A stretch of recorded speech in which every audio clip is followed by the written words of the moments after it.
And for a second part today, we have Tina Coleman, who's going to carry on from where she left off. And at the end of the first episode, Tina was about to make her first trip to Italy. There's so much still to listen to in her story, which is pretty amazing. Tina, carry on from where you left off after part one. Thanks so much, Lee. I really appreciate it. So me going to Italy was absolutely a miracle in and of itself. And part of what I did is I couldn't afford to go to Italy. I didn't have the time or the money to do it. So I did couch surfing. So I actually flew from Dallas to New York and then to Barcelona and then to Italy.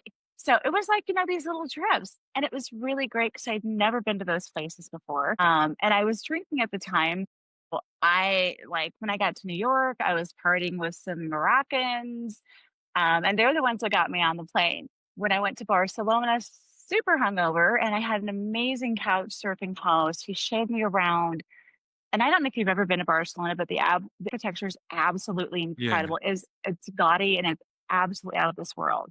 And so it was amazing. And then when I got to Italy, just flying into Italy, I remember this, flying into Italy and landing in Bologna, I had this sense like I'm home, and it was such an amazing spiritual experience.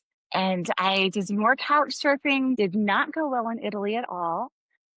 Had a episode in Rome. What I did learn is if you're going to do couch surfing, make sure you have the person's address because I did not have the person's address in Rome. And what ended up happening is I went walking around, not realizing that I needed to have a SIM card in my phone. I'm like, oh, I'm just going to go to Italy and Europe and not have a phone, not have internet for a couple of weeks. Like that is how little I knew.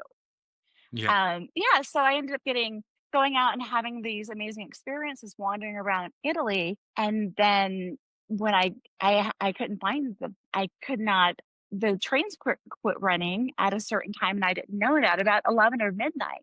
And so I had a restaurant person that I had been doing the hookah with and drinking with offer to take me back, and this is something I haven't actually publicly said, but I was assaulted by him. Like we were flirting and everything, and then yeah, so that's something I haven't shared publicly. And after that was over, he actually did help me find where I was going to. And when I was back, my couch surfing host is like, "You're back late. I know you're out sleeping around and you need to get your things and get out in the morning." Yeah, Yeah. it was completely outrageous. So luckily I had a backup plan. I went to a hostel and I had booked a tour for the Vatican the next day. So I'm running through the streets of Rome in flip-flops, hungover to get to the Vatican. And being in the Vatican when in the summer, it's really, really hot. And I almost got sick. But it was an amazing experience to be in the Vatican. But one of the things they tell you, even being on a guided tour, is to keep all your belongings close because you can get pickpocketed in the Vatican. But yeah, it was like so Crazy. Italy was quite the trip, and I was really fortunate. I got into a hostel with great people, and I ended up, leading them on, like, the drunken tour of Rome at night for my birthday. So it was absolutely incredible and mind-blowing, and it really just it solidified my joy of travel, even though I had things happen that were pretty horrible, Yeah. that were just not good. I had an experience in Chicotera with a couch surfing guest or host and ended up not staying there. And it was just like, you have these trials that happen.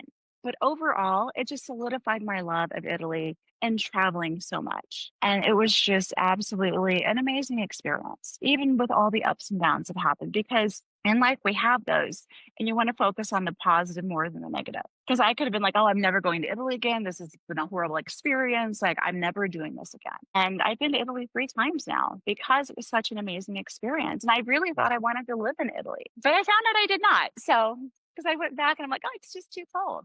So, yeah, it's being able to have the perseverance and getting through those. And because of what I had suffered through my childhood, having the endurance and the stamina and the Yeah. resilience to move past those things. Where did that leave you when you come back from Italy? You obviously mixed experience, but in general, it was a good one. You land back in America. Where do you want to go with your life then? What do you want to do then? I wanted to travel more. Like, I really wanted to travel more, and I had to deal with everything with my neck because it was pretty bad. When you get back and the high of being gone is gone, dealing with the insurance company, and we went round and round and round. And the chiropractor I had just was borderline negligent. Like, she was not realizing how much pain I was in, what was happening, because the extent of the accident didn't look bad. My car didn't look bad because the bumper didn't bend in, but my body took the brunt of it. And so I finally had to convince the chiropractor, like, I'm not getting better. This isn't working. And finally got an MRI. And that's when they're like, oh, you've got three bulging discs in your neck. And so with all the treatments, and I actually had to get a lawyer to help me get things settled because the insurance company, they just were not listening to me and not getting this resolved. And eventually it came to the point that there was nothing more that they could do for me. And I was still doing massage at the time and found out that was the worst thing I could be doing for myself. Yeah, I Absolutely. And the think so. doctor's like, oh no, you're fine. You can do it. You can do it. I had to change doctors and chiropractors to get the level of help that I needed.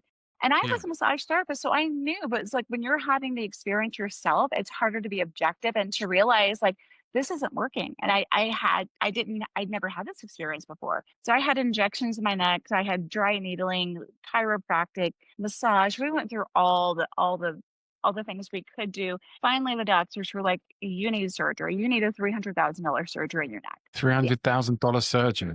That's not surgery. I was like, there's no way. I'm like, first of all, I don't want to do that because once you start messing with your neck and back, you don't know what is going to happen. It can make it better, it could make it worse, but having a steel rod in my neck is not something I want. And I'm like, I can handle this, I can manage the pain as it is. The other thing that happened from the accident as well is because I had triple whiplash and a concussion, my lawyer actually had brain testing done on me and I actually had brain damage from it. Yeah. Huh. Yeah, he actually wanted me to go to brain school and to rehab my brain. He's like, "If you were my wife, I would have you do this. However, the extent of the accident is not bad enough. We cannot justify the cost." Because brain school, I think, was like another $30,000. And he's like, "The damage to your car wasn't that much. So we cannot justify spending all this on medical expenses because you shouldn't be hurt this bad." So it was like all these different layers that were occurring at this time. And so I was, what can you do? When they're saying you can't do this and you can't do that. What really helped me a lot is in 2018, this happened in August of 2017. I became a life insurance agent, which did not go well. Was not good at it. Nobody wants to buy life insurance from someone that was a massage therapist. No? They just don't want to. Like, you don't know about finances. So a friend of mine took me to the seminar about it was a Secret of the Millionaire Mind seminar. And that really changed my life. That got me to be like, okay, I need to change. Because I was drinking really heavily after my parents had passed. I was drinking really heavily at this time in my life. And going to that seminar, something just clicked. Something clicked in my mind. And I spent a lot of money on like this whole package of seminars. And that was really a turning point in my life because I invested very heavily in myself. And I was committed to doing these seminars. I didn't know how. I didn't have the money to really do these. I didn't know how I was going to do all this traveling because they were like all over the country. But I made it happen. And by doing that, that really was a turning point in my life because it was just like an aha moment. So it was through those seminars that really changed my life and got me to rethinking. And they actually helped me to get sober because doing one of them, it was the Enlightened Warrior. The Enlightened Warrior. It was really good. We did all these different activities to kind of get you to move beyond your fears and your comfort zone. And I met someone that had gotten sober through a 12-step program. And that's what got me into it. Cause I was like, oh, I only want to drink like I only drink like if I'm emotional or I only want to drink this or things like that. And getting sober was really hard for me because I didn't think I had a problem. I didn't think that it really affected me, which it did. And so it was like that was a turning point for me because I was drinking quite heavily in the morning. I was drinking, at work sometimes. I was, drinking during these seminars. Because I'm like, oh, I'm on vacation. I can do this. And finally, it just got to the point where it's like, even after coming back from this amazing experience, the Enlightened Warrior seminar, I was in my hotel room in California. And the first thing I wanted to do was drink. And I'm like, okay, this Right. isn't good. And so I had a moment in Dallas. I had gone on a lunch date. Actually, I went to go see my Ayurvedic practitioner, and she's like, "Yeah, you need to quit drinking." She's like, she didn't think I had a problem. No one thought I really had a problem that was close to me because they didn't really know, and I didn't know because my dad had been a very violent drunk. And when I think Right. of drinking and having a problem with drinking, I think of, the screaming matches, the fighting, holes in the wall, things like that. That's what I think of when I think of someone having a drinking problem. I Yeah. was a high functioning alcoholic. And so I saw my Ayurvedic practitioner and she's like, oh, you just need to, just turn it down a little bit, don't drink. I went to a lunch date. He's like, would you like a drink? I'm like, yes. No hesitation, no second thought. Like, yes, I want a drink. And so I was drinking with him. I was supposed to go to the office and be with my friend. And I can remember being in my car. Instead of turning left, I went right. I went to the liquor store, got alcohol, went to the arboretum, and literally passed out on the lawn. Yeah. I am passed out on the lawn. And I woke up later and I was like, what is going on? And I can remember being in my car driving, and I had blacked out when I was driving. I can remember the next day being like, I could have hurt somebody. Or actually, that night, I was like, what happened? When I came to later that night, I was like, what did I do? I'm like, I could have hurt somebody. And that made me realize I needed help. And I reached out to someone I'd been in the seminar with, and he's like, you need to go to the program. And so I did, not realizing when you go to a 12-step program, you have to quit drinking. Yeah. And you would think I would have known that. No, I thought they were gonna help me cut down, drink better, whatever. No, you have to actually quit. It's complete abstinence. Right. I did not know that. And so I did go the next day and I was in the meeting and I was like, what do you mean I have to quit drinking? But Halloween, it was October 30th, that's 2018. And I'm like, but Halloween's tomorrow. And then we have Thanksgiving and we have Christmas and we have New Year's. I'm like, I can't quit drinking now. That's not okay. Like, don't we get a hall pass?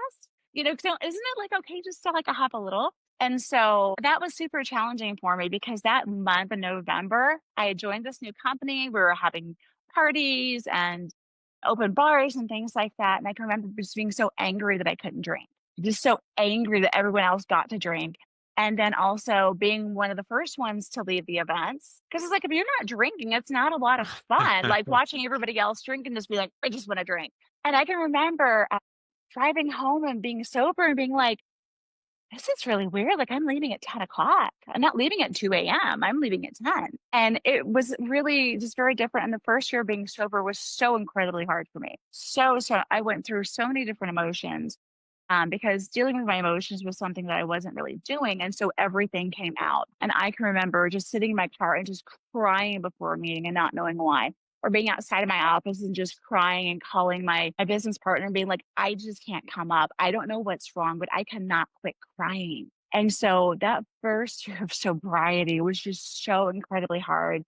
And part of being in a 12-step program is that you have to have accountability for what you've Yeah. done. You have to like list out everything and share that with your sponsor and just tell them everything you've done. And I was like, oh my gosh, and I'm just like, oh my gosh, and listing out everything, all the harm that I had caused other people due to my actions, which didn't really realize until I got sober. And they've heard it all before. You cannot phase anybody in the No. program. She's just like I'm going on and on and I'm like all emotional and getting this out and feeling like a horrible person. And she's just like so bored. She's like, this is not you're not saying anything I haven't heard before. And that is kind of the beauty of being in a program is that you do have people around you that have had similar experiences. They know what it's like. They don't have the judgment on your actions that other people may have. Like they've Yeah. been there, they've done it, they've done all the drunken, stupid things that you've done. And so you do have that type of support that I think is really valuable and that can help. And I am happy to say that I am still sober. I did not relapse from that. So I have kept my sobriety, which is very important to me because it's like getting sober was the hardest thing I've ever one of the hardest things I've ever done in my life. And I just do not want to go through that again. And some people are like, oh, well, you can have a drink. You haven't drank for so long. And I'm like, no, I don't want to because I know what I was like when I was drinking. Like, I could not stop. At first it's fun and, it's like whatever. But like for me, there's a trigger, there's a line that I have crossed at some point in my life that now once I have a drink, I don't stop. There is no off switch. Whereas Yeah. most normal people, they can have a drink or two, relax, and they're fine. Yeah. But it doesn't happen. You hear it so often that people are okay being sober, but if they have that drink, there's not. I watched the Charlie Sheen documentary recently as well, and his is so extreme there as well, and he just can't stop. Once he starts, that's it. So it's all or No, nothing. no, and it's like it's something that you just don't have control over. And it's Yeah. just so wild because I mean, I'm a person that has high integrity, I have high, good morals. I might be a little impulsive at times and erratic at times, but it's like not being able to control that thinking and Yeah. those impulses. Like once you start, it's just something else takes over you and there's no idea to quit. Yeah. And so it's like I really value the fact that I have been able to keep the sobriety and stay sober because a lot of people don't. A lot of people do relapse again and again. And it took me a long time because I didn't think I had a problem. I was a binge drinker for a long time. And I didn't realize the problems that was causing in my life. And the beauty of it is like, due to not drinking, like I've actually been able to create a life that I really love, and Yeah, I I'm was going to doing say things. that was my next question. After stopping drinking and going into sobriety, how did your life change? What happened to you then on the next chapter of your life? It's really interesting because pretty much a few months after I got sober, I think it was in February of 2019. I used to have long dark hair and it was going gray, so I'd have blonde streaks in it. In February of 2019, I went short and blonde. Yes. And what people don't realize, a lot of times when you're changing your hair is one of the easiest things to change. So when you're having a lot of internal change, it reflects outwardly in your hair A lot of women cut their hair short after a breakup.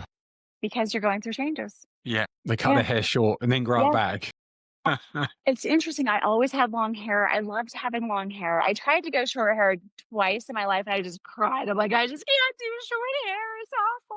I always had really, really long hair. But you know what? Since I went short, I've just gotten shorter and shorter and natural now too. So yeah, so it was just been really amazing because it's open being sober and being able to do things and remember things, remember the things that you do and the people that you do. That's the Yeah, other thing. When you're drinking, you're not being smart with your intentions or who you're surrounding yourself with or the people that you're having sex with. Like yeah, you're not making those good choices.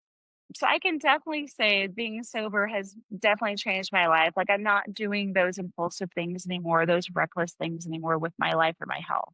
And yeah, that makes a huge difference because trust me, I've got so many more stories. Like at my eulogy, there will be stories, okay? There will be stories. Moving this forward a little bit faster, in 2020, I had been a spa consultant briefly. The person didn't pay me the money. It turned out not to be a good thing. So I got into funeral sales in 2020. But right before the pandemic, I went to Aruba because I actually had a voucher that I needed to use. I had no idea where Aruba was. I just heard of it. And I was buying a plane ticket to go to New Orleans. And I was at the counter. I'm like, I need to use this. I'm like, I'm going to go to Aruba. So I went to Aruba a week before the lockdown, had an amazing experience, found out doing funeral sales was not really my strong point. It was not, I mean, I grew up, my family, it was like, oh, we have life insurance, have everything planned out, pre planned. My mother already had her plot and her headstone, like from when we were kids. Like, so that was kind of the thinking back in the 70s and 80s to have everything pre-planned. So I was very familiar with it and I think it is a good idea. And so I got into funeral sales because my life insurance license, was able to also do that. And I had this moment, I was pretty unhappy, like things, it was pretty hard. Like you would think during COVID, people would want to be buying a life insurance or, pre-planning. They did not. They were redoing their kitchens, and their bathrooms. They were doing home improvements. They were not buying funeral packages. And so my Ayurvedic practitioner, I went to her and I had just come from like an infant funeral. Having to go and see baby funerals is tough. of And I was course. Yeah, dressed it's all the in worst. black and I met with her and I'm like, I can do this. I know I can do this because I love learning and I really, really like my manager and it was a good company. And I'm like, I know I can do this. And she's like, just because you can do it doesn't mean you should. She's like, you're not happy. And that was like a huge turning point for me. That made me realize what I really wanted in life, because I thought, okay, well, I'm doing this funeral sales and we've got like a lot of clients in Florida because a lot of people, older people go to Florida. I'm like, Yeah, I yeah, can transfer to Florida and I can work there and I can get successful and then I can retire to Mexico. And her comment made me kind of just jump in my thinking. And I was like, what do I really want? I want to live by the ocean. I want to be in a walking city and I want great architecture. And so I was like, I need to do something different. And I was planning a trip to go to San Diego to use up some airline miles because I love birthday trips. And I'm like, I'm going to go for 10 days, which the company was not thrilled with. And then I looked at a map. Okay, I actually looked at a map, which Tina usually doesn't because I'm geographically challenged. And I know it was so geographically challenged, it's not funny. And I was like, "It's right next to Mexico." And I was like, "Fuck it, I'm gonna move to Mexico. I'm gonna go to Mexico, and I'm gonna make it 3 weeks." And they were really not happy about that. And then I was like, "Fuck it, I'm moving to Mexico." And so I tried a 10-day birthday trip going to California into a 2.5-month tour of Mexico. So I was traveling Mexico in 2020 when no other people were not traveling. Yeah. Yeah, and I did the Uh, research. I'm like, "Well, where are people living?" And the places that were recommended on the internet, I went to and I just didn't feel it. I've seen that I on the just internet. didn't Like, feel it. yeah, And it's that was common. interesting. It was also interesting because I crossed from San Diego to Mexico and Tijuana. They did not stamp my passport, and I did not realize that. I'm like, "I just snuck into Mexico." I was so paranoid during my trip. I'm like, "Oh my goodness, what's gonna happen?" Because I didn't know. And it was fine. You just tell them you lost it and you pay a fee, and it was not a big deal. But so I actually was traveling in Mexico. I was in Tijuana, Guadalajara, Lake Chapala, Ajijic, which are by Guadalajara. And I did not plan this, did not know anything. I'm just like, I'm just gonna go and kind of flow with it. I went to Guanajuato, which is a great little Mexican town. It's very beautiful, brightly colored buildings and everything. It was just really amazing. I've met so many great people on my travels. My Uber driver actually dropped me off at the wrong street in Guanajuato. He just couldn't find the right street. So I'm knocking on this door thinking it's where I'm supposed to be. It was not. It was this really great Mexican family, an older woman, her daughter, and her daughter, right? And I ended up hanging out with them the whole day. Yeah, I because they were like, "We don't know where your place is either, but we'll find out." They're like calling people for me, trying to figure it out. I speak barely any Spanish at all. So we're doing everything through Google Translate. And then we just spent like that whole day together and they showed me all around Guanajuato. And we hung out like for a couple more days too. So it's like That's you great. have those experiences Yeah, traveling. Like you meet people that genuinely want to help you, that genuinely are kind people. They were fascinated by me because I'm an American. And so yeah, we just had some amazing, amazing experiences in Guanajuato. And then I'm like, okay, well, everyone goes to San Miguel Allende. So I was going to San Miguel Allende. Didn't really care for it. Got super sick because I've been eating street food, which you need to be careful eating street food. And my acupuncture is like, yeah, don't do that. Don't eat street food. And someone's like, go to Querétaro. So I went to Querétaro. And in Querétaro, they're like, oh, you went to the ocean. You need to go to Oaxaca. Okay, Oaxaca is a state and a city. There's the city of Oaxaca and there is the state of Oaxaca. And I had 3 people that actually lived in Querétaro tell me that I needed to go to Oaxaca. You Google it, the beaches come up, right? Well, I went to Mexico City to fly to Oaxaca. Oaxaca City. Oaxaca City is in the mountains. right. There's no beaches there. I Yeah. didn't know that. I literally did not look at a map. I did not know that. So I'm like going to Oaxaca City. I'm like, I get off and I get to where I'm going. I'm like, where are the beaches? It's 8 hours that way. And I was like, 8 hours.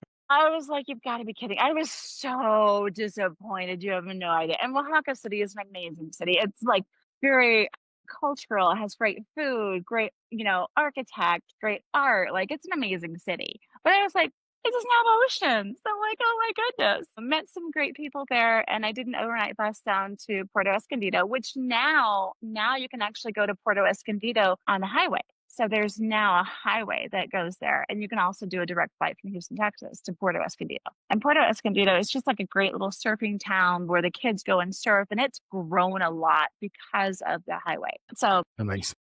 I went to Puerto Escondido, met some people, went to Mazunte, which is kind of like a hippie little town. And they actually have a yoga studio there, which is Ria Daya. It's a yoga school. And so it's a very spiritual, so you attract the real hippie vibes in Mazunte. And I went to Zipolite, which Zipolite is a place that I fell in love with. It is a clothing optional beach in Mexico. So you get a lot of gay guys there. You get like some sunbathers. A lot of people do wear clothes, but I loved it. So it's like I love the fact you can be naked on the beach. You can actually even go to the restaurants on the beach naked. So for me, me, I fell in love with Zipolite. I did. And it's now gotten a lot more popular. But when I was there, it was like 1,800 people in this little tiny village. But ironically, even though it's a little tiny village, you can get like any kind of food there you want. Like there's pizza, pasta, a really great European bakery. There's crepes. There's higher end restaurants. Like you can get everything. It's great, and people go along the beach selling things too. So you can like be naked on the beach eating a croissant. It's fabulous. But that is actually where I ended up. That was the first place I lived in Mexico. And one of the great ways, and people don't realize this, one of the great ways of finding apartments is that you talk to locals. And Talk to like, so, yeah, so someone actually helped me find this apartment. It was not great. Ironically, the person, it was an older gentleman. He had passed away due to alcoholism. But I remember passing by, I'm like, this is my place. Because it was right next to a hotel that I had stayed at, actually little bungalows, and they had yoga there. And so I felt really connected to them. So it worked out where I actually got this place for about $300. The apartment was not great. Calling it rustic is rustic. but it had this amazing garden and enclosed porch. And so I actually rented the place without living there yet. And I was paying rent on it after I came back to the States. I had planned on coming back to the States, getting my dogs, driving back to Mexico, and renting out my room because I had my other two rooms rented to roommates. And one of my roommates was like, no, he's like, he was Indian. He had an arranged marriage. His wife was coming. He's like, no, he's like, I'm going to be moving out. Because he told me that about a week before I came back. And I was like, what do I do? And so it's really interesting because sometimes the things that we have planned out change. Yeah, They do without a doubt. change.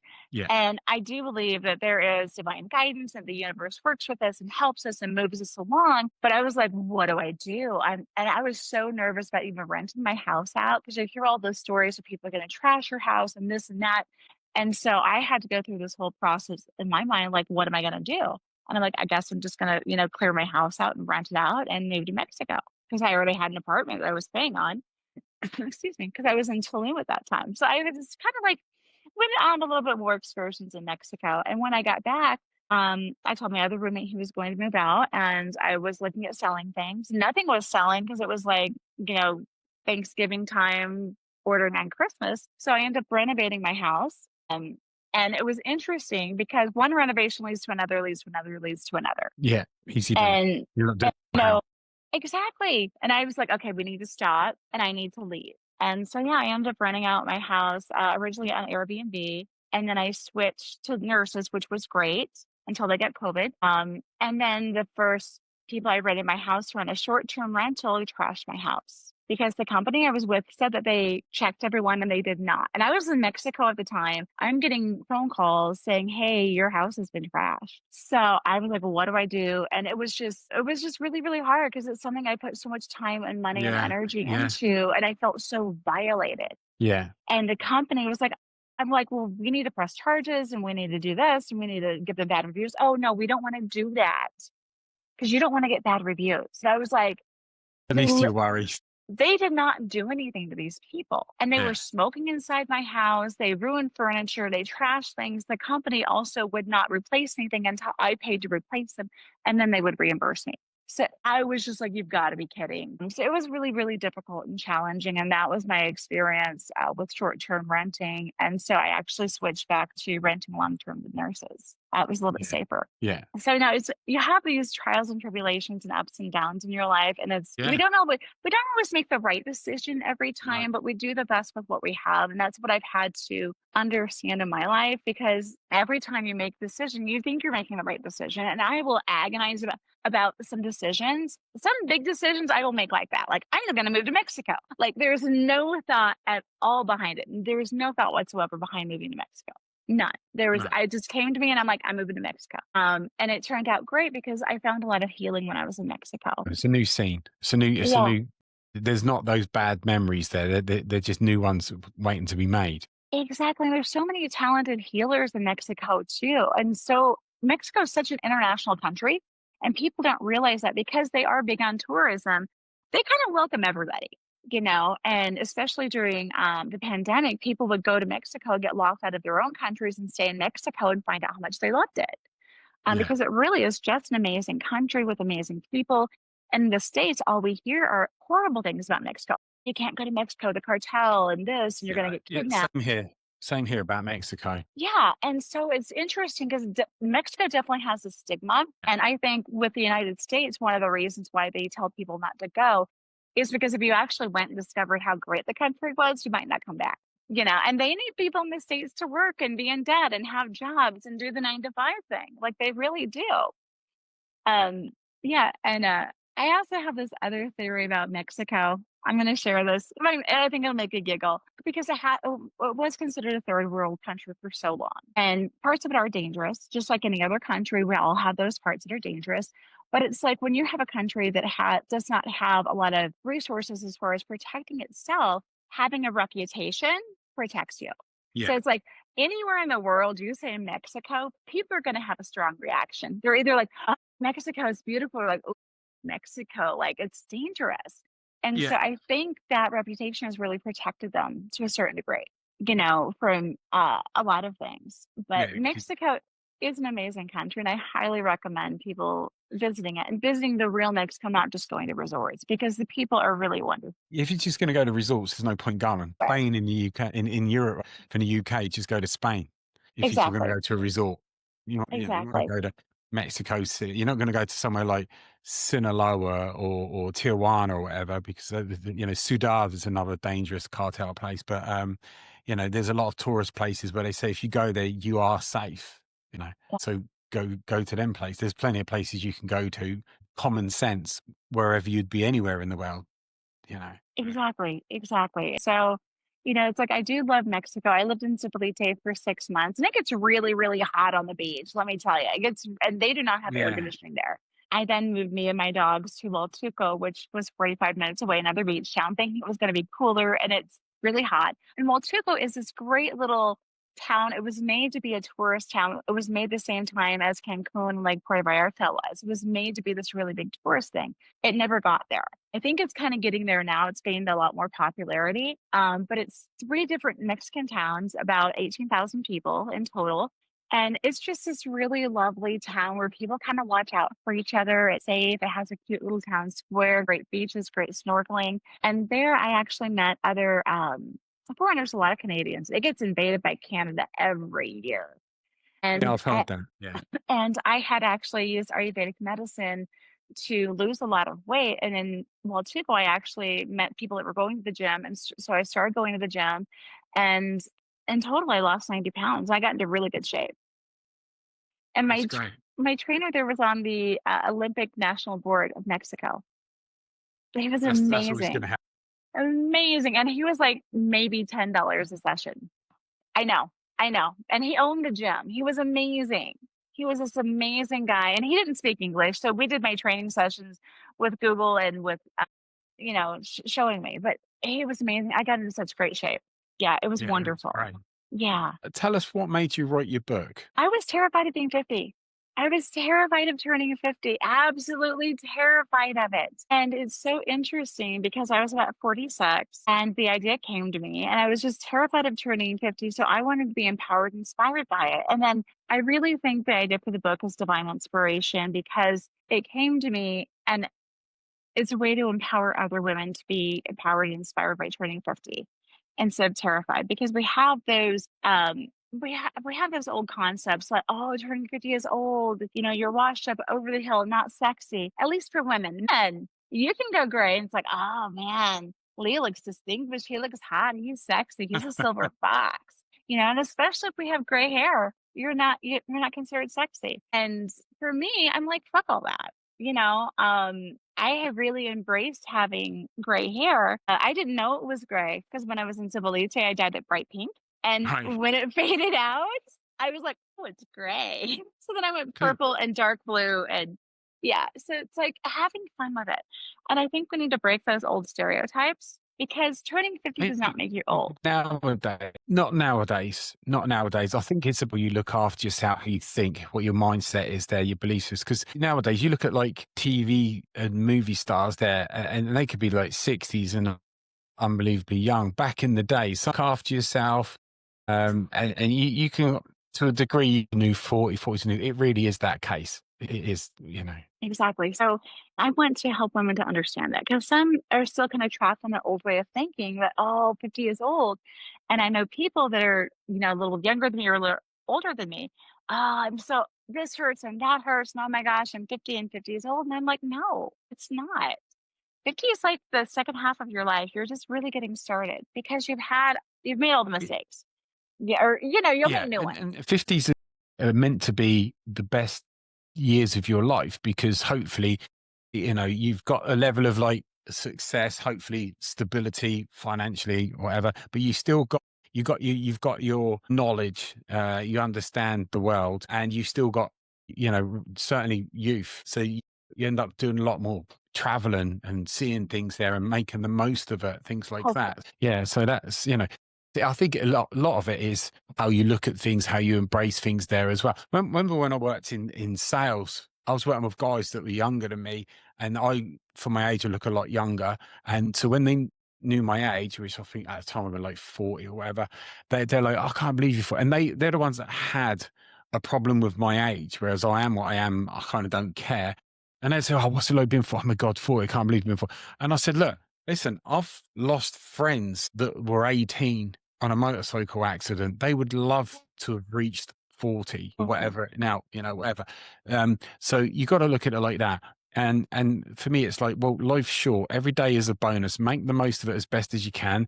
All the usual things. Surround yourself with people that you care about, you want to invest time, effort, money in, and do as many things as you want to do, because you never know. It could be over tomorrow. Who knows? But like, either whether it is or it isn't, life's still short. So you've got to do what you want to do and make the most of it. And, not really worry too much about what anyone says or thinks. Just do what you need to do. Exactly, and that's why I travel, that's why I travel, and that's why I do those things. Definitely. I've lost so many family members like that, and, they would love to still be here, and it just makes you realize, like, how precious life is, and, it's like, I want women the reason I wrote the book is to empower and inspire women to know that, like, you can go do these things now, like, you're not old, not over the hill, and your life you don't know how long you have left.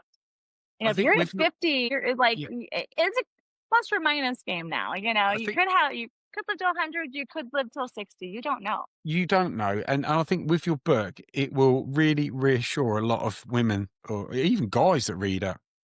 Um, because they realize, I mean, we already know that, but they realize it's not just them. There is somebody Totally. else out there that feels like me.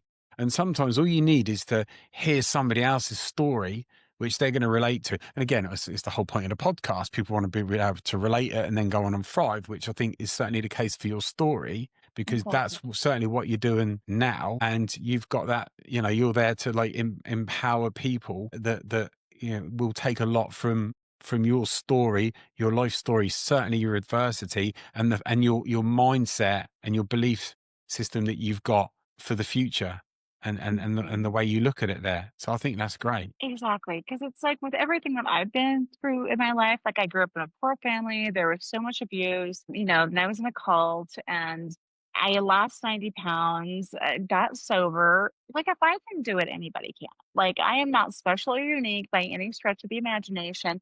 It's just being willing to follow those dreams, being willing to be uncomfortable, being willing to risk things. And not Yeah. everything has turned out like things have definitely not turned out like I thought, but I still appreciate my life every day. I'm grateful for my life, what I'm doing.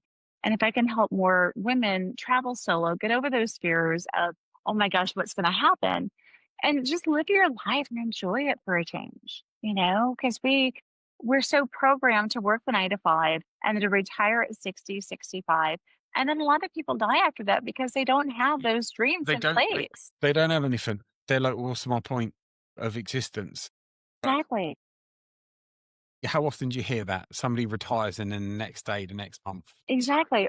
Or I'm gonna wait and go to Europe when I retire. Like, you're not guaranteed good health. Tomorrow, that might never come. Exactly. And it's like walking on cobblestone streets or climbing steps, things like that. They're a little more Oh, challenging.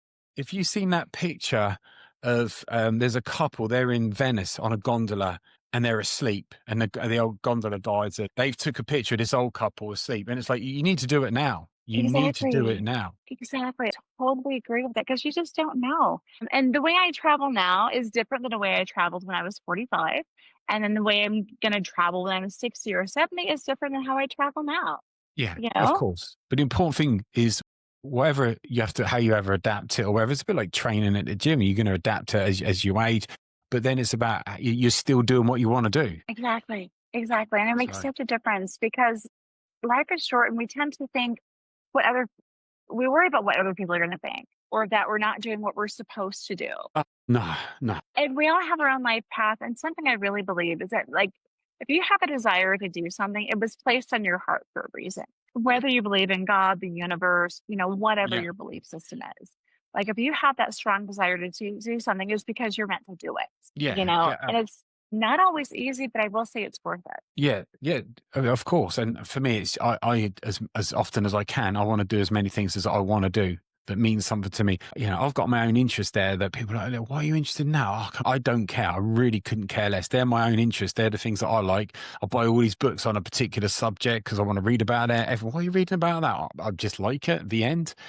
Couldn't care less. Go to the places that I want to go to. They might not be places other people want to go to, but I want to go there. Hmm. There's a reason for it. Oh, there's a lot of history. Hmm. There's a battlefield there. I wouldn't go there. I want to go to a beach. Yeah, I've been to 1,000 beaches, but I actually want to go here because I've read about it. And then, who knows? It's whatever's right for you. And the last thing you need to be doing is worrying about what other people think.